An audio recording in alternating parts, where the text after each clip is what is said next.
Hi, I'm Dr. Elaine. And I'm Dr. Steph. And we're doing an Autocomplete interview for Mother's Day. Special women's edition today. Happy Mother's Day to all the moms out there, soon-to-be moms, future moms. All the moms. So, what should women check if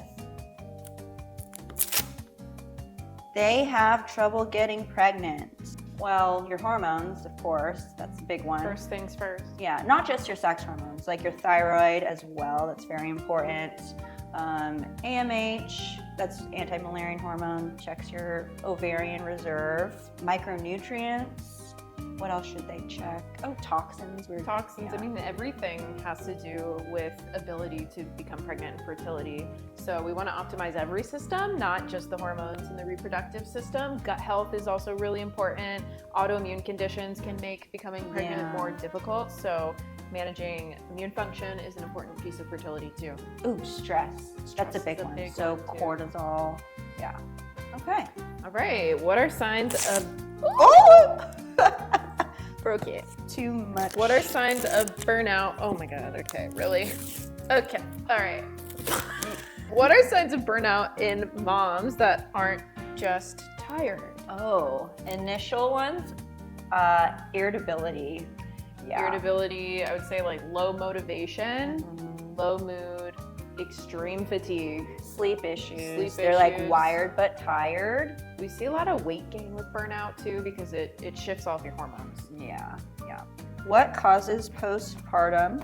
Sorry, I got excited. You can also do it. This is probably going to be, what did you use? Elmer's? What causes postpartum anxiety if not lack of sleep? Many things. Yeah, your hormones are like a big piece of that. Definitely start there. With my first child, I was more like neurotic, like OCD. Make sure I was doing everything right, and so it's like that high stress. Yes, high stress, high expectations. Yeah, it's new, especially if you're a first-time mom, like your experience was. Then you want to make sure you're doing it right. Yeah. So I'm sure it can be very high pressure on yourself to get it right. It is. Along with the hormones, there's a lot of big hormone shifts that can definitely lead to mood changes postpartum. What is estrogen? What is estrogen dominance and how do I test for it? Well, this is really common. We see this in a lot of women. Typically, it's happening during the second half of your cycle, during the luteal phase. So it's after ovulation, before you start your period. Typically, if you're not ovulating properly, you don't create enough progesterone during that time. So estrogen can start to become imbalanced. That's one of the reasons anyways. So we will test for it by looking at your hormones during that phase of your menstrual cycle. We can do a blood draw to look at the levels in your serum. You can also do a urine sample and look at urine hormone testing to evaluate the estrogen dominance. And if it's just because of the ratio being altered can cause estrogen dominance, or it can be that your estrogen actually is too high or that it's too low. It's all about the ratio, progesterone and estrogen together. Yeah, and how you metabolize it. We did just do a podcast on this, so click the link below if you want to learn more. Okay, what does it mean if my period is normal, but I feel hormonally off? What does that mean, man who made Actually, I have a thought on that. Yeah, okay. I mean, I have this sometimes where women swear their hormones are off.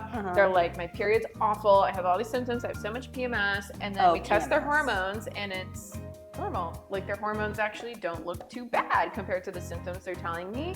Sometimes I've seen that be related to more histamine problems around the cycle. So you can release excess histamine that can cause some of those PMS-like symptoms in relation to the hormone changes.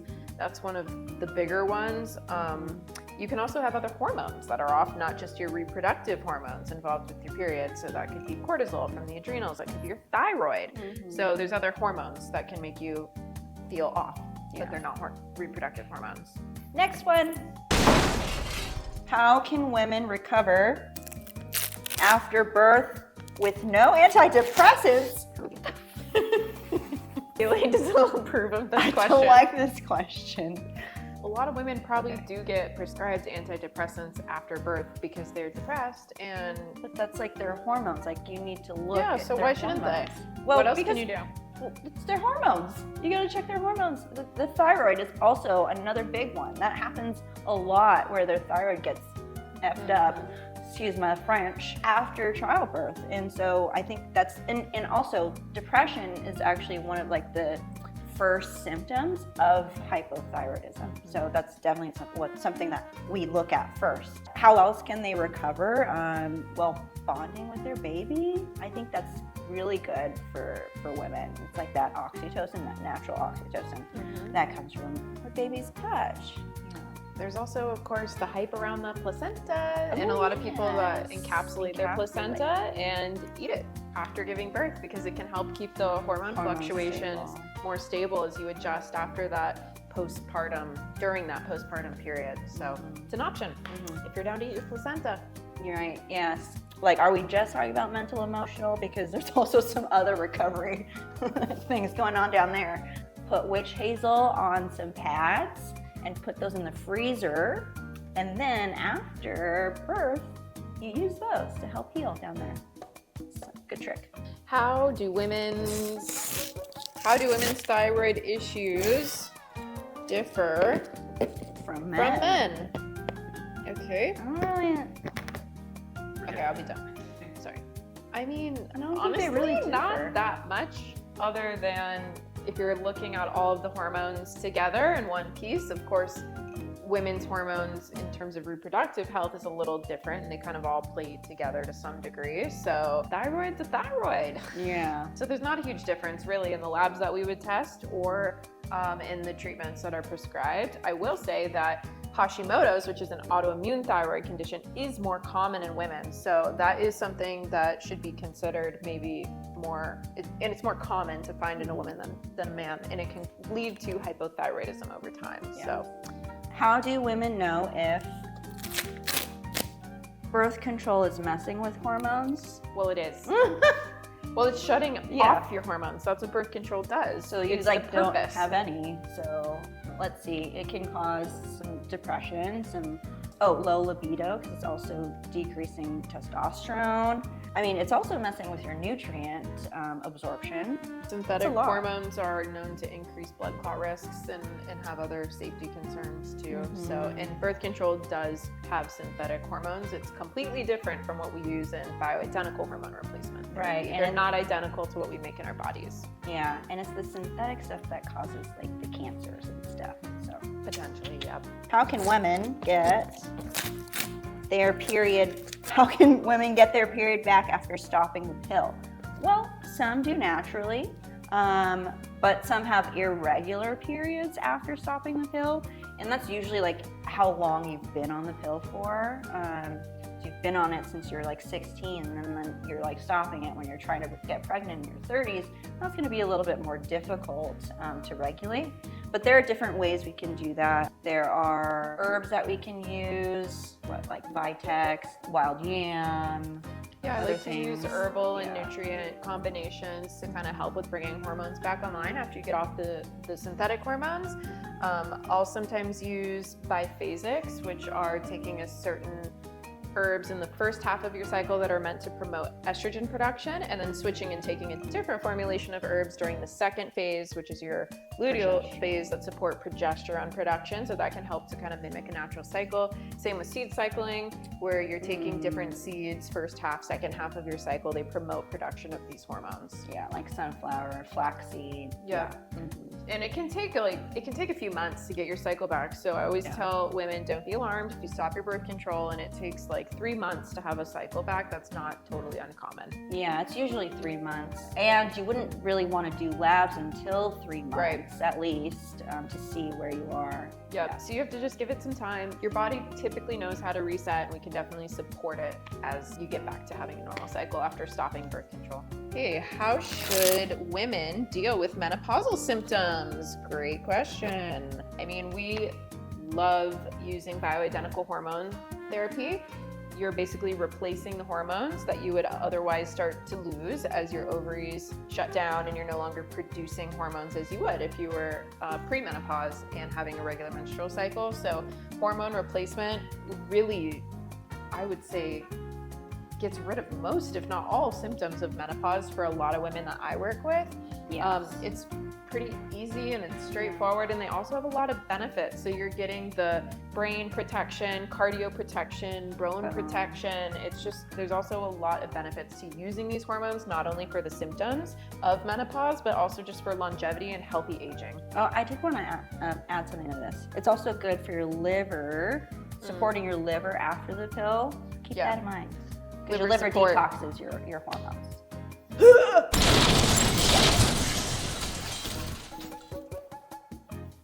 Okay, next set of questions. Why don't doctors take women's symptoms seriously? I mean, I think a lot of doctors just don't know what to do about it, honestly. It's because there's not options. They don't know how to test or treat. Most studies are based on who? Men. It's true. True. Facts. It's just facts. Period. Moving on. Why does becoming a mom trigger health issues? Becoming a mom. You mean like childbirth? A couple different angles. A couple different angles you could take this. Let's talk about it from like a medical standpoint. Let's just say that you just had a baby. One, very traumatic for your body. So hormonally, we already talked about this actually quite a bit. So your hormones could be off, your estrogen, progesterone, your thyroid, and then talk about the physical trauma to your body. It's pretty common actually if you have an autoimmune condition when you're pregnant. It A goes lot of away. times it gets better for the time Not goes being. away, but yeah. Yeah, it dampens down, or you're staying in remission, or whatever you want to call it. And that's because your immune system naturally kind of has to suppress itself while you're pregnant to not attack a baby that you're growing. So your immune function gets lower actually while you're pregnant, and then after pregnancy it can go back up. So you can see flares in a lot of immune driven issues. So you can have flaring of autoimmune conditions, chronic infections. I work with a lot of chronic infection patients who have flares after becoming pregnant. So that's also a possibility. Should just be pregnant all the time. Why do women feel, oh my God, why do women feel worse after starting hormones? You mean like starting hormone therapy? If they're dosed too high, you can feel worse. Or if they start later. So like if you aren't starting like right at like perimenopause, when you start having symptoms and you start like, I don't know, 5-10 years later, your body's not gonna be used to those hormones. And if they are started on a higher dose, it'll kind of feel like you're going through puberty again. So that could be it. So what we do is go low and start slow. So slowly increase it based on the patient's tolerance. Also, if you're taking hormone, if you're not menopausal, hormone use for things like infertility, like treatments for fertility, IVF, or hormones for birth control. Those are also hormones. So a lot of those are synthetic hormones, which can create a lot of side effects and create reactions in patients and a lot of hormone symptoms. So a lot of women don't feel great when they take the synthetic hormones, if that's why you're feeling worse. Yeah, that's why we don't like synthetic. It doesn't look like what your body makes. Yeah, hard to recognize. Why do moms have trouble losing weight after having kids? This isn't always the case though. So I'm just gonna put this out there. For me, my first kid lost weight like that, like really quickly. Second kid, very hard. So every child is different, but it's hormones. It all comes down to hormones. So looking at your thyroid, that's like number one, I would say, for losing weight. Why do women have to wait so long for OBGYN appointments? What? I don't think so. Yeah. Well, unless you're pregnant. Well, yeah, probably not. Because that's where the OB is for. I don't know. Why do they have to wait long for any appointment? I know. It's just how it is. How it be in the U.S. How they do it in the U.S. healthcare system. One time, I went to urgent care, and they wanted to charge me all this whatever for stupid things, and I basically argued and was like, no, you told me it would be this much, because they did. When I went in, they quoted me like a cash price, and then they're like, oh, okay, and just change it. Like, they just change stuff. Oh, okay. Don't ever, if you get a medical bill, don't ever pay the full thing, because I swear to God, that's not the price. You have to just call. It's a moral of the Mother's Day story.